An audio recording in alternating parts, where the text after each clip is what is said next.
ನಿರ್ಮಾಣ ಹಂತದರು ಸುರಂಗದ ಮೇಲೆ ಮಣ್ಣು ಕುಸಿದು 3 ಸಾವು. ಕೇರಳದ ತಿರುವನಂತಪುರದ ವಯನಾಡ್ ಜಿಲ್ಲೆಯಲ್ಲಿ ನಿರ್ಮಾಣ ಹಂತದರು ಸುರಂಗದ ಮೇಲೆ ಮಂಗಳವಾರ ಮಣ್ಣು ಕುಸಿದ ಪರಿಣಾಮ 3 ಮೃತಪಟ್ಟಿದ್ದಾರೆ. ವಯನಾಡ್ ಜಿಲ್ಲೆಯ ಮೇಪ್ಪಾಡಿ ಪಂಚಾಯಿತಿ ವ್ಯಾಪ್ತಿಯಲ್ಲಿ ಭಾರೀ ಮಳೆ ಸುರಿದಿದ್ದು 5 ಅವಶೇಷಗಳಡಿ ಸಿಲುಕಿಕೊಂಡಿದ್ದಾರೆ. ವಿವಿಧ ಸಂಸ್ಥೆಗಳು ಹಾಗೂ ಎನ್ಡಿಆರ್ಎಫ್ ಸಿಬ್ಬಂದಿ ನಾಪತ್ತೆಯಾಗಿರುವವರ ಶೋಧಕ್ಕಾಗಿ ಕಾರ್ಯಾಚರಣೆ ಕೈಗೊಂಡಿದ್ದಾರೆ. ಗಾಯಾಳುಗಳ ಪೈಕಿ 7 ಜನರ ಸ್ಥಿತಿ ಗಂಭೀರವಾಗಿದ್ದು, ವಯನಾಡ್ನ ಖಾಸಗಿ ಆಸ್ಪತ್ರೆಯೊಂದರ ತೀವ್ರ ನಿಗಾ ಘಟಕದಲ್ಲಿ ಅವರಿಗೆ ಚಿಕಿತ್ಸೆ ನೀಡಲಾಗುತ್ತಿದೆ. ಮೇಪ್ಪಾಡಿ ಸಬ್ಇನ್ಸ್ಪೆಕ್ಟರ್ ಸಂತೋಷ್ ಕುಮಾರ್ ಕೂಡ ಗಾಯಗೊಂಡವರಲ್ಲಿ ಸೇರಿದ್ದಾರೆ. ಸುರಂಗ ನಿರ್ಮಾಣಕ್ಕಾಗಿ ಭಾರೀ ಪ್ರಮಾಣದಲ್ಲಿ ಮಣ್ಣು ಅಗೆದು ಹಾಕಲಾಗಿತ್ತು. ಮಳೆಯಿಂದಾಗಿ ಈ ಮಣ್ಣು ಕುಸಿದಿದೆ ಎಂದು ಹೇಳಲಾಗುತ್ತಿದೆ. ಸಾವಿಗೀಡಾದವರನ್ನು ವಲಸೆ ಕಾರ್ಮಿಕರಾದ ಮಧ್ಯಪ್ರದೇಶದ ಚಂದ್ರಬಾನ್, ಬಿಹಾರದ ಬಿಕಾಶ್ ಕುಮಾರ್ ಮತ್ತು ಜಾರ್ಖಂಡ್ನ ಅನ್ಮೋಲ್ ಎಂದು ಗುರುತಿಸಲಾಗಿದೆ. ಕೋಯಿಕೋಡ್ ಹಾಗೂ ವಯನಾಡ್ ಸಂಪರ್ಕಿಸುವ ಈ ಸುರಂಗ ಮಾರ್ಗದ ನಿರ್ಮಾಣ ಕಾಮಗಾರಿ ನಡೆಯುತ್ತಿದೆ. ಕಲ್ಲಾಡಿ ಬಳಿ ಇರುವ ಸುರಂಗದ ಹತ್ತಿರ ಮೀನಾಕ್ಷಿ ಸೇತುವೆಯೂ ಇದ್ದು, ಇಲ್ಲಿಯೇ ಮಣ್ಣು ಕುಸಿದು ಈ ಅವಘಡ ಸಂಭವಿಸಿದೆ.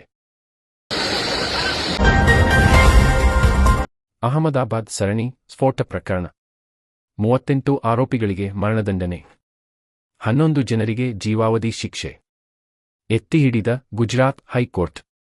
2008ರ ಅಹಮದಾಬಾದ್ ಸರಣಿ ಸ್ಫೋಟ ಪ್ರಕರಣದಲ್ಲಿ 38 ಅಪರಾಧಿಗಳಿಗೆ ಮರಣದಂಡನೆ ಮತ್ತು ಇತರ 11 ಜನರಿಗೆ ಜೀವಾವಧಿ ಶಿಕ್ಷೆ ವಿಧಿಸಿದ್ದ ವಿಶೇಷ ನ್ಯಾಯಾಲಯದ ಆದೇಶವನ್ನು ಗುಜರಾತ್ ಹೈಕೋರ್ಟ್ ಎತ್ತಿಹಿಡಿದಿದೆ. ನ್ಯಾಯಮೂರ್ತಿಗಳಾದ ಎ.ವೈ. ಕೊಗ್ಜೆ ಮತ್ತು ಸಮೀರ್ ದೇವ್ ಅವರನ್ನೊಳಗೊಂಡ ವಿಭಾಗೀಯ ಪೀಠವು ವಿಶೇಷ ನ್ಯಾಯಾಲಯದ ತೀರ್ಪನ್ನು ಪ್ರಶ್ನಿಸಿ ಸಲ್ಲಿಸಲಾದ ಎಲ್ಲಾ ಮೇಲ್ಮನವಿಗಳನ್ನು ವಜಾಗೊಳಿಸಿತು ಮತ್ತು ಪ್ರಕರಣದಲ್ಲಿ ಭಯೋತ್ಪಾದಕ ಸಂಘಟನೆಯ ಇಂಡಿಯನ್ ಮುಜಾಹಿದ್ದೀನ್ ಸದಸ್ಯರಿಗೆ ನೀಡಲಾದ ಶಿಕ್ಷೆಯನ್ನು ಎತ್ತಿಹಿಡಿದಿತು.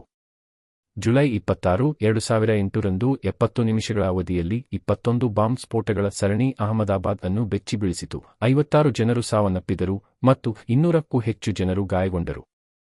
ನಗರದ ಕೆಲವು ಆಸ್ಪತ್ರೆಗಳನ್ನು ಸಹ ಗುರಿಯಾಗಿಸಲಾಗಿತ್ತು. 2022ರಲ್ಲಿ ವಿಶೇಷ ನ್ಯಾಯಾಲಯವು ಇಂಡಿಯನ್ ಮುಜಾಹಿದ್ದೀನ್ನ 38 ಸದಸ್ಯರಿಗೆ ಮರಣದಂಡನೆ ಮತ್ತು ಇತರ 11 ಜನರಿಗೆ ಜೀವಾವಧಿ ಶಿಕ್ಷೆ ವಿಧಿಸಿತು. ಕಾಕ್ರೋಚ್ ಜನತಾ ಪಕ್ಷದ ಖಾತೆ ಮರುಸ್ಥಾಪನೆಗೆ ದೆಹಲಿ ಹೈಕೋರ್ಟ್ ಆದೇಶ. ದೆಹಲಿ ಹೈಕೋರ್ಟ್ ಮೇ ತಿಂಗಳಿನಿಂದ ಭಾರತದಲ್ಲಿ ತಡೆಹಿಡಿಯಲಾಗಿದ್ದ ಕಾಕ್ರೋಚ್ ಜನತಾ ಪಕ್ಷದ ಖಾತೆಯನ್ನು ಮರುಸ್ಥಾಪಿಸಲು ಮಂಗಳವಾರ ಜುಲೈ 7 ರಂದು ಆದೇಶಿಸಿತು. ನೀಟ್ ಮರುಪರೀಕ್ಷೆಯ ಮುಕ್ತಾಯದ ನಂತರ ನಿಷೇಧಕ್ಕೆ ಕಾರಣವಾದ ಕಳವಳಗಳು ಇನ್ನು ಮುಂದೆ ಪ್ರಸ್ತುತವಾಗದ ಕಾರಣ ಖಾತೆಯನ್ನು ಅನಿರ್ಬಂಧಿಸುವುದನ್ನು ಇನ್ನು ಮುಂದೆ ಆಕ್ಷೇಪಿಸುವುದಿಲ್ಲ ಎಂಬ ಕೇಂದ್ರ ಸರ್ಕಾರದ ಹೇಳಿಕೆಯ ನಂತರ ಈ ನಿರ್ಧಾರ ತೆಗೆದುಕೊಳ್ಳಲಾಯಿತು. ನೀಟ್ ಮರುಪರೀಕ್ಷೆಗೂ ಮುನ್ನೆಚ್ಚರಿಕೆಯಾಗಿ ಖಾತೆಯನ್ನು ನಿರ್ಬಂಧಿಸಲಾಗಿದೆ ಎಂದು ಕೇಂದ್ರವನ್ನು ಪ್ರತಿನಿಧಿಸುವ ಸಾಲಿಸಿಟರ್ ಜನರಲ್ ತುಷಾರ್ ಮೆಹ್ತಾ ನ್ಯಾಯಾಲಯಕ್ಕೆ ತಿಳಿಸಿದ ನಂತರ ನ್ಯಾಯಮೂರ್ತಿ ಸ್ವರ್ಣ ಕಾಂತ ಶರ್ಮಾ ಈ ಆದೇಶ ಹೊರಡಿಸಿದ್ದಾರೆ. ಪರೀಕ್ಷೆಗಾಗಿ ಕಾಯುತ್ತಿರುವ ವಿದ್ಯಾರ್ಥಿಗಳು ಮತ್ತು ಪೋಷಕರಲ್ಲಿ ಗೊಂದಲವನ್ನು ಉಂಟುಮಾಡುವ ಕೆಲವು ಹುದ್ದೆಗಳ ಸಾಧ್ಯತೆಯನ್ನು ಸರ್ಕಾರ ಉಲ್ಲೇಖಿಸಿದೆ. ಲೈವ್ ಲಾ ವರದಿ ಮಾಡಿದಂತೆ ನೀಟ್ ಪರೀಕ್ಷೆ ಮುಕ್ತಾಯಗೊಂಡ ನಂತರ ಪ್ರಾಥಮಿಕ ಕಾಳಜಿ ಬಗೆಹರಿಯಿತು ಎಂದು ನ್ಯಾಯಾಲಯ ಗಮನಿಸಿದೆ. ಸರ್ಕಾರದ ತಡೆಯಾಜ್ಞೆಯನ್ನು ಪ್ರಶ್ನಿಸಿದ್ದ ಸಿಜೆಪಿ ಸಂಸ್ಥಾಪಕ ಅಭಿಜಿತ್ ದೀಪ್ಗೆ ಅವರ ಮನವಿಯನ್ನು ಪೀಠವು ಅಂಗೀಕರಿಸಿತು ಮತ್ತು ಖಾತೆಯನ್ನು ತಡೆಹಿಡಿಯುವ ಕೇಂದ್ರದ ನಿರ್ದೇಶನವನ್ನು ರದ್ದುಗೊಳಿಸಿತು. ನೀಟ್ ಪರೀಕ್ಷಾ ಅವಧಿಯಲ್ಲಿ ಸಂಭವನೀಯ ಅವ್ಯವಸ್ಥೆಯನ್ನು ತಡೆಗಟ್ಟುವುದು ನಿಷೇಧಕ್ಕೆ ಸರ್ಕಾರದ ಆರಂಭಿಕ ಕಾರಣವಾಗಿತ್ತು ಎಂದು ಕಾನೂನು ವರದಿಗಳು ಸೂಚಿಸಿವೆ.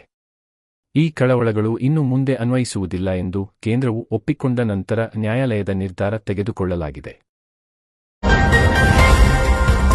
ಕಲ್ಯಾಣದ ಜಿಲ್ಲೆಗಳ ಬರ ಸ್ಥಿತಿ ಅವಲೋಕಿಸಿದ ಸಿಎಂ ಶಿವಕುಮಾರ್.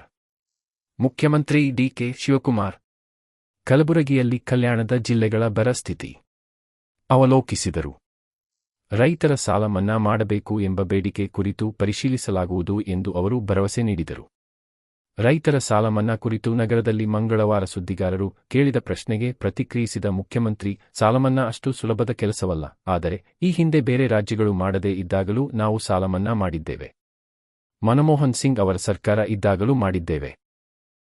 ಈ ವಿಚಾರವನ್ನು ಪರಿಶೀಲಿಸಲಾಗುವುದು ಎಂದರು. ಬಳಿಕ ಮುಖ್ಯಮಂತ್ರಿ ಸುಮಾರು 3.5 ಗಂಟೆ ಕಲ್ಯಾಣ ಕರ್ನಾಟಕ ಜಿಲ್ಲೆಗಳಲ್ಲಿನ ಬರ ಪರಿಸ್ಥಿತಿ ಅವಲೋಕನಾ ಸಭೆ ನಡೆಸಿದರು. ನಂತರ ಮಾಧ್ಯಮಗೋಷ್ಠಿಯಲ್ಲಿ ಮಾತನಾಡಿದ ಅವರು, ರಾಜ್ಯದಲ್ಲಿ ಬರದ ಛಾಯೆ ಇದ್ದು, ಜನಾಭಿಪ್ರಾಯ ಹಾಗೂ ತಜ್ಞರ ವರದಿ ಆಧರಿಸಿ ಎನ್ಡಿಆರ್ಎಫ್ ಮಾರ್ಗಸೂಚಿಯಂತೆ ಬರಪೀಡಿತ ಪ್ರದೇಶಗಳ ಘೋಷಣೆಗೆ ತೀರ್ಮಾನಿಸಲಾಗುವುದು ಎಂದು ಹೇಳಿದರು.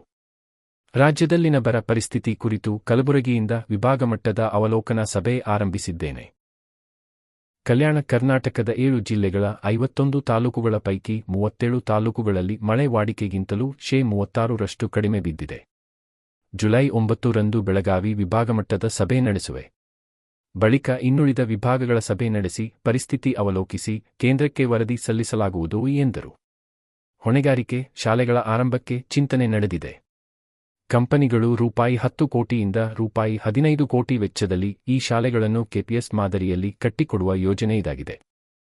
ಸರ್ಕಾರವೇ ಅಗತ್ಯ ಜಾಗ ಒದಗಿಸಲಿದೆ ಎಂದು ಶಿವಕುಮಾರ್ ಹೇಳಿದರು. ಎಲ್ಲ ಇಲಾಖೆಗಳ 57,000 ಖಾಲಿ ಹುದ್ದೆಗಳ ನೇಮಕಾತಿಗೆ ಅಗತ್ಯ ಕ್ರಮವಹಿಸಲಾಗಿದೆ. 3 ತಿಂಗಳಲ್ಲಿ ನೇಮಕಾತಿ ಅಧಿಸೂಚನೆ ಹೊರಡಿಸಿ ಅರ್ಜಿ ಸಲ್ಲಿಕೆ ಪ್ರಕ್ರಿಯೆ ಪೂರ್ಣಗೊಳಿಸುವಂತೆ ಸೂಚಿಸಲಾಗಿದೆ ಎಂದು ತಿಳಿಸಿದರು.